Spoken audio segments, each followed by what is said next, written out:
Good afternoon on this holiday day. Hope you're tuning in anyway.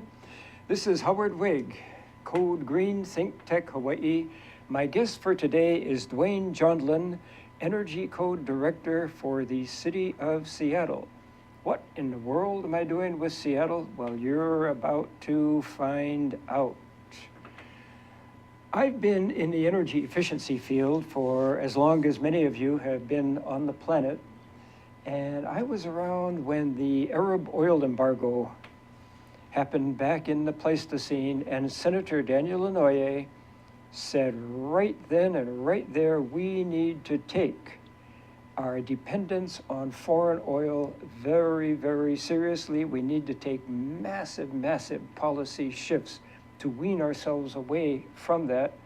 And lo and behold, we didn't. And I was with Senator Inouye all the way. If he, I, and others who were really, really on this had been able to write our own ticket, our homes, instead of having, say, $200 utility bills today, would have $100.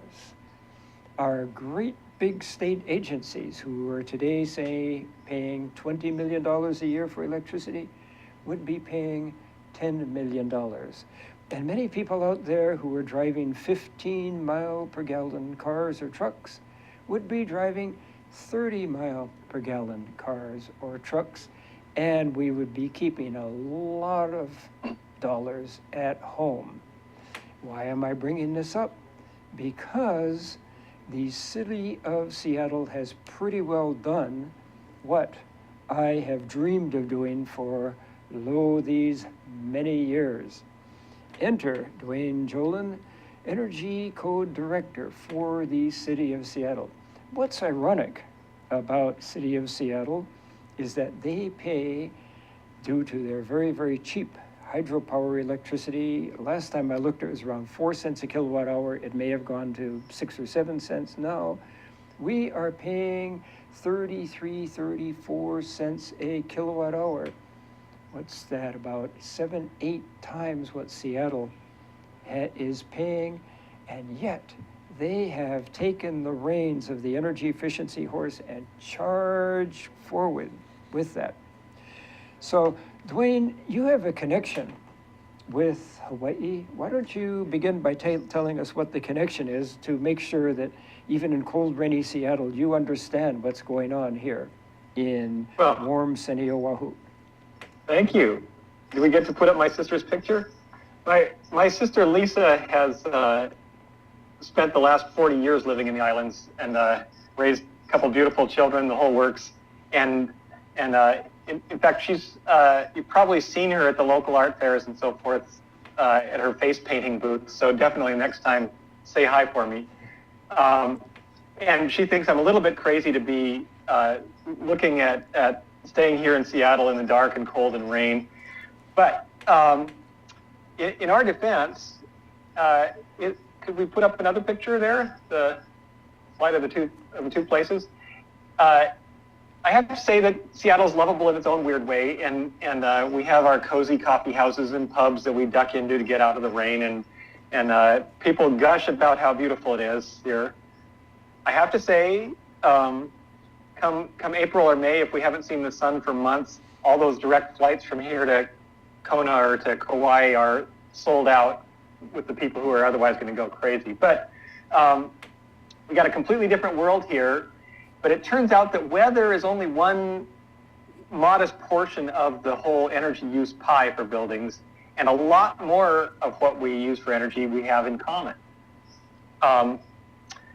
If I go on, the whole issue of energy policy is really political. If we could see the next slide,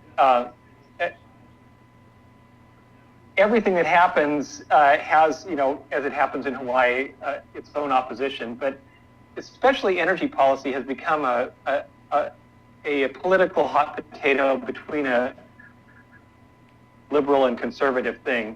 I think maybe the two sides got it backwards, but in any case, there are plenty of people out there who are not concerned, but in Seattle, we've decided that climate change and ocean change is a really serious issue, and we've got to do something about it. We also like the fact that we have a vibrant, growing, great economy here with a lot of terrific participants. And so people think that there's a conflict, but in fact, we find that the two are supportive of each other, that you could have a terrific economy and a terrific energy policy, and they support each other. Well, Duane, let me interject and say that in Hawaii, we have almost as aggressive an energy policy as you do in Seattle. In 2008, the governor, the head of Hawaii Energy Industries, and the deputy director of the U.S. Department of Energy signed the Hawaii Clean Energy Initiative, and its goal is 70% clean energy by the year 2030, which pretty well aligns with your Seattle goal. And of that 70%, that's a combination of renewables, wind, solar, and so forth, and energy efficiency. And you and I are on the energy efficiency side of that. So in that way, we're in tandem, and by George, we're not just meeting our goals, we're already exceeding our goals because we have a timeline year by year. There's a problem that you in Hawaii are the first ones in our country to bump into, that a great deal of as the wind blows or the sun comes and goes, can help your local utilities between these flows of energy. So energy efficiency does not cause problems for the utility. Mm-hmm. If you just use less energy to start with, then that smooths everything out wonderfully. So that's always the first place to start. Use less, use more efficient equipment, have things not be running when they're not needed, mm-hmm. and then just fill in the remainder with those solar panels you have all over your houses and buildings in the in that area. There's a couple of, we arrive in the same place, but here in Washington State, we have a lot of very low cost energy pouring off our mountains, at least as long as our snowpack lasts, which is a problem this year. The water comes down through the dams, generates clean electricity. We're in great shape. But on the other hand, we have lots of these cold, dark, cloudy days where solar energy works poorly. In the islands, you've got wonderful solar exposure and these really reliable trade winds coming in. But you've also got oil tankers coming in, every 2 days to keep you replenished there at just tremendous cost. So who's going to win the race to zero carbon? I'm actually thinking that it might be the Hawaiians that do it. Mm-hmm. You're starting, that you have that ace in the hole of having a clean, mild climate, and I think a lot of motivated people. My thought, with your current utility problem is I'm picturing that you've got solar panels on the roof of your house and a big storage battery of some kind in the garage and an electric car, and you just come home in the evening and the storage battery has been charging up all day and it just dumps its electricity in your car. All three of those technologies, the battery, the solar, the electric cars, those are all getting more economical daily. And I think that's not even an exaggeration, right? Every day, those of you who subscribe to energy newsletters see the latest cool thing that's coming along. So those are converging pretty much on their own. Buildings are a different issue. Buildings are, the whole building construction and design industry is very, very conservative, wants to keep doing things the same way, doesn't want to change, and that's going to take some more work to get there. Mm-hmm. Well, let me point out a couple of things. With regard to PV or photovoltaics versus efficiency, we lead the nation in the number of photovoltaic panels on roofs and in total capacity to feed the utility. However, we are very unique in having our peak demand for electricity occur between 5 p.m. and 9 p.m. Now, why is that? Because not only is everybody coming home from school and work and turning on everything in the houses, but we're very, very dependent on tourism, and guess how their daily cycle works? They're out all day at the beach, shopping, touring, They're coming back to their hotels right about 5 p.m., turning everything on in the hotel rooms, and then they're going down to the restaurants and bars and using all that energy. And we love it because that's our source of income. But the two combined factors have an evening peak utility. And guess what? The sun goes down right about 5 p.m., so it's not helping the peak. It's certainly shaving our afternoon. But the utility still has to cope with that, which is why I love efficiency. I know you and I will be talking about streetlights pretty darn soon, and the streetlights come on right about that time. And when you and I realize our dream Seattle already has, these streetlights would be using only half as much energy and delivering better light on the streets. That's what we're all about in the energy efficiency world. And you in Seattle are leading the charge in that regard. Yes, streetlights here are a very big deal. It costs a lot, even at our electric rates, to keep those lights on, tens of thousands of them, all night long, 365 days a year.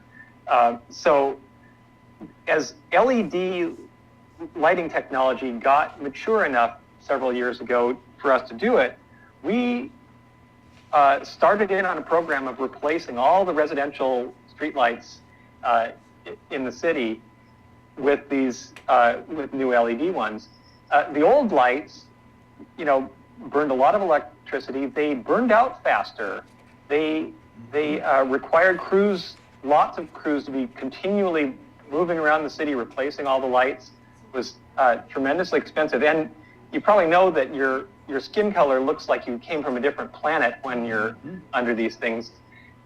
LED lights, by contrast, you said half. It's actually closer to a third as much energy as the lights that we've just replaced. They last 3 or 4 times longer, which is really the huge cost savings. And because the color is more evenly spread across the spectrum, people can see depth better. There are fewer pedestrian accidents under these lights, and you look halfway human again. Mm-hmm. So what is not to like? You would think that every city in the world would be jumping on this bandwagon. We've just finished all, 40,000 residential streetlights, and we're just starting into doing all the commercial area streetlights right now. We figure even at our 7 cent or 6 cent a kilowatt hour electricity, this is paying for itself in 7 years. Oahu just started this program. I think they finally got legislative approval to go forward, right? Mm-hmm. And they're going to do it in little phases, a chunk at a time. But I think those will pay for themselves in a year or two. That's you have to wonder what took everybody so long. But this is like a match made in heaven, right? That all these things are coming together. You got better color, people like it better, less maintenance, less electricity, less pollution, and all that money for Seattle. It's going to be just under $2.5 million a year extra into our pockets after the first 6 years of this. Yeah. So as you can imagine, we in Honolulu or Hawaii at 30-something cents a kilowatt hour, we're going to be saving a whole lot more than that. Let's continue this extolation of LED streetlights after our commercial break. Aloha, I'm Hunter Hevlin, host of Sustainable Hawaii here at ThinkTech Hawaii. You can tune in every week on Thursday at 2 p.m. to see interviews with sustainability professionals from around the state and even further abroad, learning about activities with water management, food security, waste management, and a whole host of other fascinating opportunities to get engaged with making a greener island. So if you're interested in making the transition from consuming individuals to communities of producers, check us out every Thursday. Hi, aloha. My name is Chris Leatham, and I host a show called The Economy and You. The show plays every Wednesday at noon, and on my show, I bring on guests who are interested or working in the technology space. And so I'd like you to come and watch the show and learn with me about all the sort of exciting things that we're doing in Hawaii to build and grow our economy ecosystem. So I'd like to say aloha, and I look forward to seeing you on the show. Thank you. Good afternoon again. Howard Wiig, Code Green, ThinkTech Hawaii. My honored guest today is Duane Jonlin, Energy Code Director for the City of Seattle, possibly the most progressive state or city in the nation when it comes to energy efficiency. Now, Duane, you and I were extolling the virtues before the break of LED streetlights. Let me say that a previous mayor of ours, Mayor Harris, pioneered in the use of LEDs out on the streets when he converted our traffic signals from incandescent blue or yellow, green, red to the LEDs. And previously he had 2 crews of electrical types doing nothing but going from intersection to intersection to intersection, changing out those incandescent lights before they burned out. Now, with the huge long life of LEDs, those crews were out of a job. So he was able to put them to more productive jobs. And the same is going to happen as we convert our streetlights to LEDs. And indeed, both the city and the state are doing so. People will see pilot projects in different parts of the island. And when that happens, those lights are going to give better quality light down on the street. They're going to use about half as much energy. And one of our issues is pedestrian safety. We're getting an unfortunate number of pedestrians injured or killed, and bicycle safety. We have more and more bicycles on the road, and we're having more and more bicycle accidents.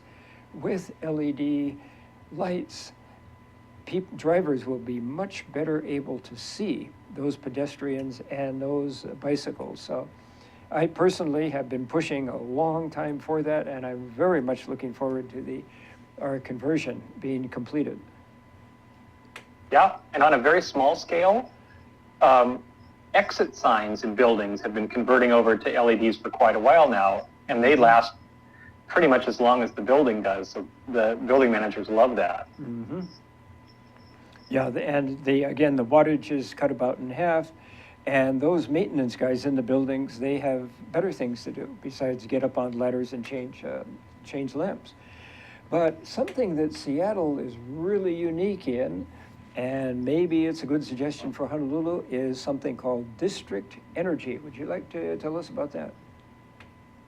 Yeah, it's one of those intriguing ideas that if you've got a building that is trying to dump excess heat around the clock, and you've got some other building that needs heat, maybe has their gas burners going all the time to heat up water, whatever,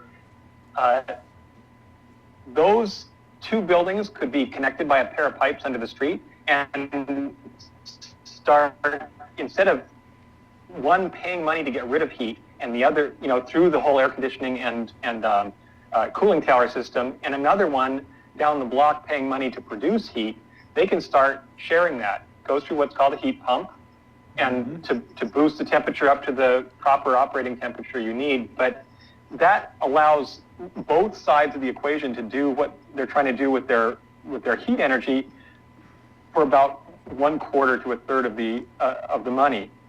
And this is right now. You can imagine a data center across the street from a hotel, and the data center is always like full of this electrical energy that is producing heat. They're desperate to get rid of that, and it costs, as I'm guessing in Hawaii, it's almost as much as to run the data center itself as to keep it cool. Mm-hmm. Whereas in a hotel, they've got to be heating water for showers and pools and kitchens and other functions. And so if that data center heat was put into pipes, run over to the hotel, they could both be saving the money.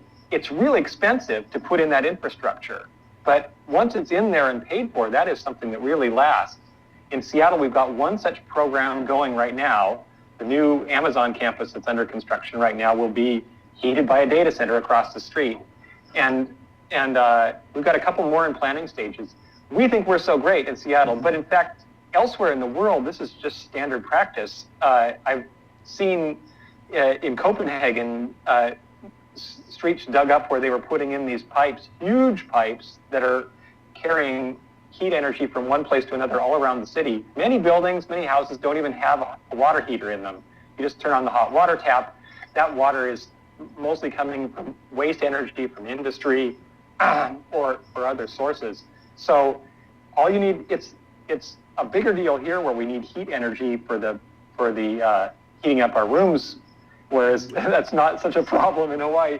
But it is still a really intriguing concept when you've got a pair of buildings or a whole series of buildings that could do that. There are college campuses, military bases, a number of other installations that are making really good use of this technology.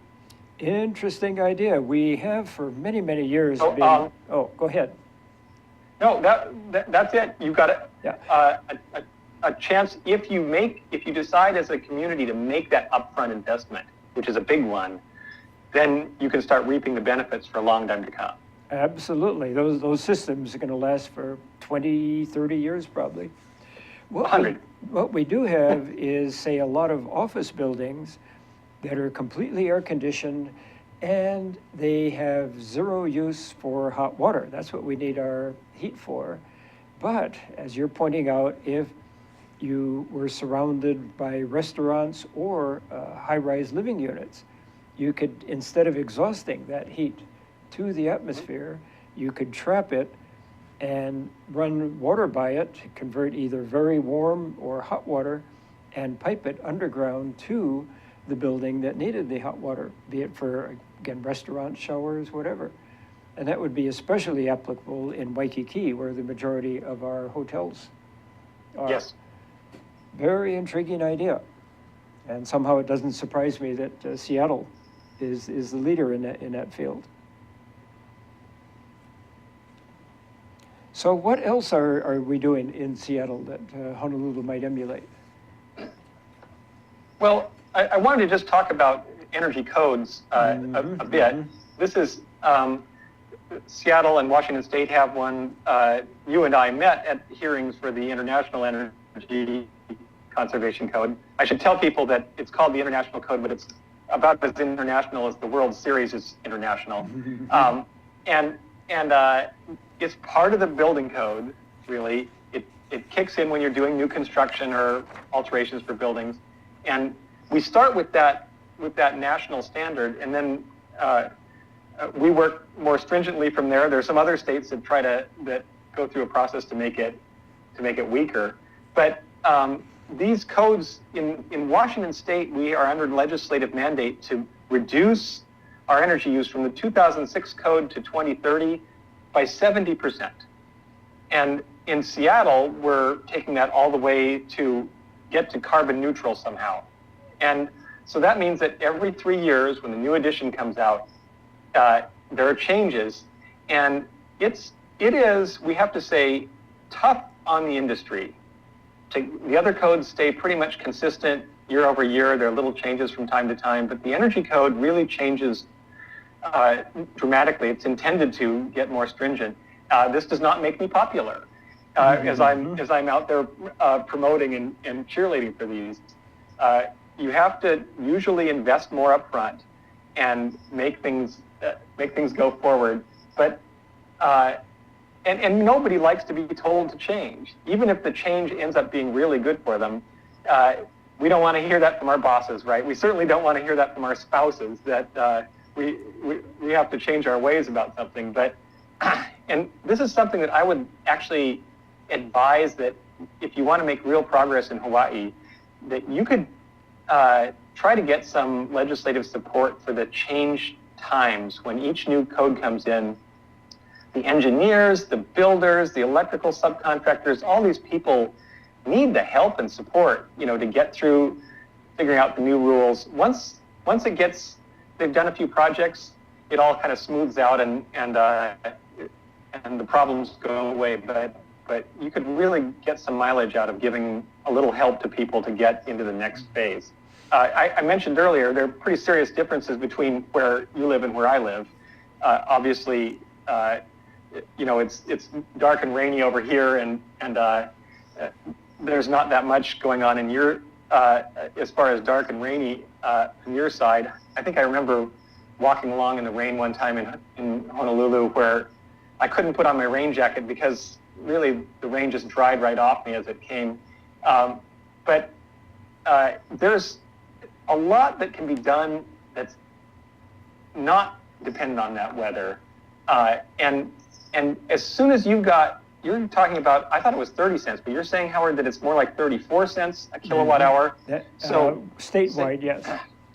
So say 5 times the cost that it is here in Seattle. If we can make any of the things we're doing make economic sense here, they will make way more economic sense for all of you there. It's pretty remarkable. Absolutely, and if you see any gray hair around my temples, that would be the reason why we have not been able to move the codes forward. That's my prime responsibility, for goodness sakes. But we do have a Hawaii Building Code Council, and regarding opposition to the codes, in the early days of changing the codes, we had a lot of opposition, a lot of competing interests, but what we've done with the Hawaii Building Code Council is bring all the different interests around the same table.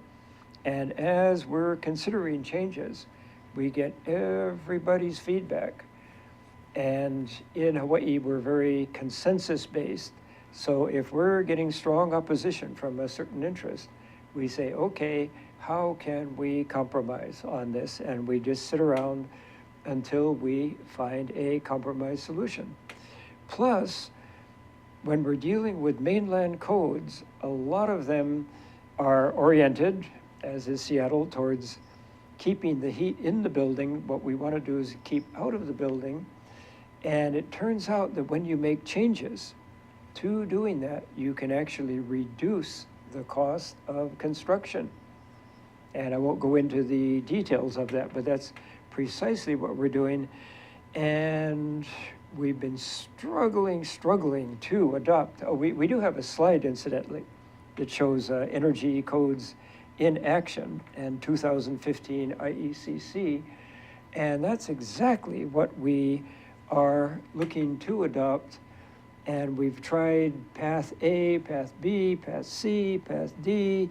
And I sat down with my boss the other day, and I won't go into all the details, but she said, Howard, it's up to you. You've got to take the reins, and you've got to do all of the bureaucratic minutia that it's going to take to get this thing passed, because we have consensus, we want it, but there are bureaucratic obstacles, so we will be moving in that direction very, very shortly. And Duane, you and I both go to the national conferences.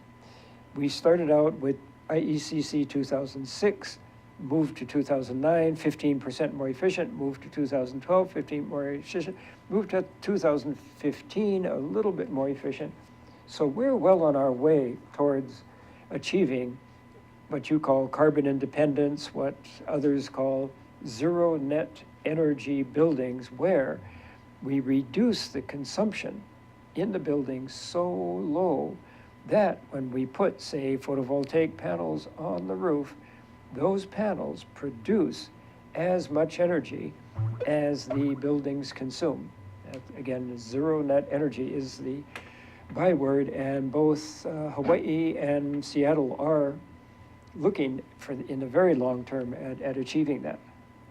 There's the biggest objection, of course, to these imposition of these new codes is that it increases construction costs. Mm-hmm. But there's a funny thing that happens to construction costs when something becomes mandatory in the rules, and that's that it goes from being a special order, high risk, kind of funky thing that you have to have air freighted in, to being something that is just the normal course of business, and that's where the magic of the private market takes over. People are competing against each other. Instead of competing to see if they can stop this from happening at all, they're competing to find out who can do this the most effectively and cheaply. And what was that high-cost special order thing comes down in cost to be something much more reasonable. So once it gets into the mainstream, then it becomes affordable. If we don't make the regulation, then it just might never get into the mainstream. Absolutely. I call that economic transformation, the magic of capitalism driven by mandates. And on that cheery note, let's take another commercial break, and maybe we can then focus on high efficiency windows as a particular example of cost being driven down, down, down in accord with code mandates. Good. Aloha, Yappers. This is your host, Kingsley, for the Yap Show. Every Friday, 3 p.m. to 4 p.m. Eastern Time. You can catch us here live, ThinkTech Hawaii, and then later on, we upload to our YouTube channel. We talk about youth issues, policies, youth programs, and how to transition yourself into adulthood. But this was like a sign, I guess. Hey, Mike's like, hey, right. Now's your chance to go back to school, which I'm doing. Catch us here again live, 3 p.m. to 4 p.m. Hawaii Standard Time. Aloha. Hi, I'm Jay Fidel. That's Ted Ralston. You know, Ted is the host of Where the Road Leads. It shows every Friday from 4 to 5 p.m. It's about technology. It's about how people collaborating and solve problems with modern technology. It's where the road leads. We all know that. We should all be listening. Join us there, 4 to 5 p.m. every Friday. Now, what about that do you agree with? All of it. I knew he'd say that. Aloha. Say aloha. Aloha. Good. Good afternoon again. Howard Wiig, Code Green, ThinkTech Hawaii. My honorable guest, Duane Jonlin, City of Seattle Director of Energy Codes. And I happen to be the Director of Energy Codes for Hawaii, so he and I are kindred spirits. We're talking about economic transformation, where the codes, the energy codes in this case, say thou shalt have more efficient walls, more efficient windows, more efficient air conditioners, and certain elements of the community say increase cost, increase cost. And initially that's true, but this is the wonder of capitalism. The manufacturers say, oh, you want more efficient equipment, how can we do that? And we certainly don't tell them how to do it. And they figure it out, and because of mass production, the cost of those more efficient units comes down, down, down, down, down. Whereas, for example, you and I know that a window with an SHGC, solar heat gain coefficient, which is all we're concerned about in Hawaii, that measures the amount of energy or solar radiation that strikes the building and gets through versus the amount of that strikes the building and re-radiates back, so it does zero harm.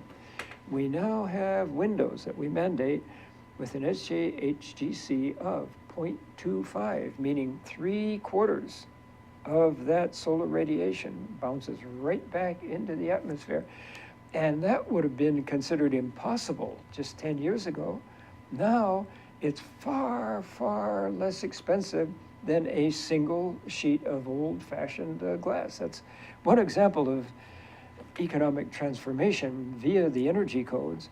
But while we in Honolulu are still looking at that 0.25, I think Seattle is moving towards dynamic glazing.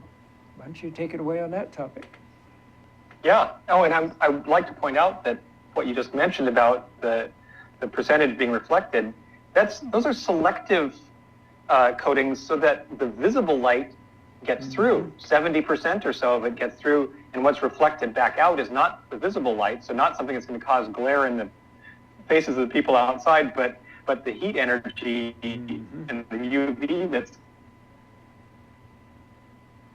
getting dumped back out. Dynamic glazing is something that is just becoming viable. We have a couple of projects locally that have just on their own elected to go with this, but the concept is, and I think we have an image that we could look at while we talk, that you can take, there's windows with coatings applied to them that are very high tech that can notice when the sun is directly striking the window. If we've got the image up, there are two windows, and the one on the left has the sun right on it, and it's turned dark. And the same window you see on the right is later on that day when the sun has gone around the corner, and you just have blue sky to look at. That's lightened back up so that people have the daylight into their space. That has that additional advantage that then the lights in Seattle, we have the lights automatically controlled so that that light comes turns down as there's more daylight available in the space, which means there's even less heat being generated that has to be taken away by air conditioning. So it's one of those happy things, as we talked about photovoltaics or electric cars or something, where the technology is catching up to the point where we can start to say, well, this is a reasonable way to handle the situation in our buildings. Mm-hmm. And another benefit from these recent developments in window technology is, as you pointed out, the VLT, the visible light transmittance, remains very high even as we're reflecting back those heat waves from the sun. And that in turn opens the way to daylighting. I don't think we have time to discuss that today, but the greater the visible light transmittance, the more amount of light comes in, visible light, and the more you can enjoy that light, enjoy the views, and even turn off lights. But another big topic that I know you want to discuss is metering, where people actually become accountable for their electricity. In many cases, you have say a building with retail shops on the ground floor, offices on the next few floors, and then say residential or hotel on the upper floors. And everybody's charged an equal amount just based on their square footage. But if you think about it, those retail shops, especially in Waikiki with the doors wide open, use a heck of a lot more energy per square foot than do the offices right above them. The way to remedy that is to meter each retail space and charge the occupants accordingly. Are you doing something like that in Seattle? Oh, let me break in and say that we're the first state in the nation to mandate that Yes, metering this take is- place in retail Did I buildings. lose my connection? No, we're here. Okay, in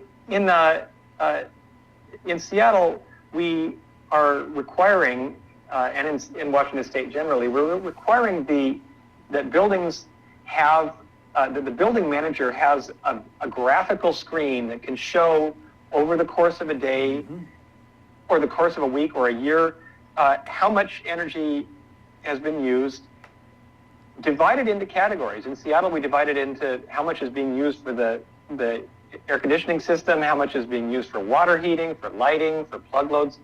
And those all spread out so that you can see this Wednesday compared with a typical Wednesday, or this February compared with February last year, and see if anything is out of whack. I think you have So- a couple slides on that. Yes, I think we have a metering slide there, at least one there, just with the graphs. What you would see on the left hand of the slide is what you typically think of as meters that you'd see outside an apartment building, which it doesn't do you much good to see the meter and say, oh, we used more electricity than we did last month, because you don't know why. Whereas if you're looking at a dashboard like you would see on the right on the building that can show you every 15 minutes across the day where the energy was being used for each of these categories, you could quickly see, oh yeah, somebody left the lights on all Sunday night, and that it should be down there, and you could go find wherever that timer was and get it set back right. Or, yeah, the air conditioning is blasting in the conference room, all day and all night. How many of you actually have to wear sweaters to go into conference rooms in Hawaii, right? Quite It's a few, yep. Really typical. I know people who keep scarves at their office desk to not be frozen out. That kind of thing can be picked up by an intelligent metering system, and somebody can be sent out to check out what's going on. So I don't really refer to it as metering being the thing. It's the information that's presented to whoever's in charge of running these things in some kind of graphical manner that gives them the tools to do something about it. Mm-hmm. And then you couple that with another breakthrough in technology called variable speed drive for air conditioning systems, where you have sensors in all different parts of a large building. And when, say, the afternoon sun hits a certain section of the building, they will put more cold air there. But when the sun goes away from another section, they'll put less cold air there, instead of just freezing everybody, trying to keep the entire building at minimal conditions. Absolutely. Yeah.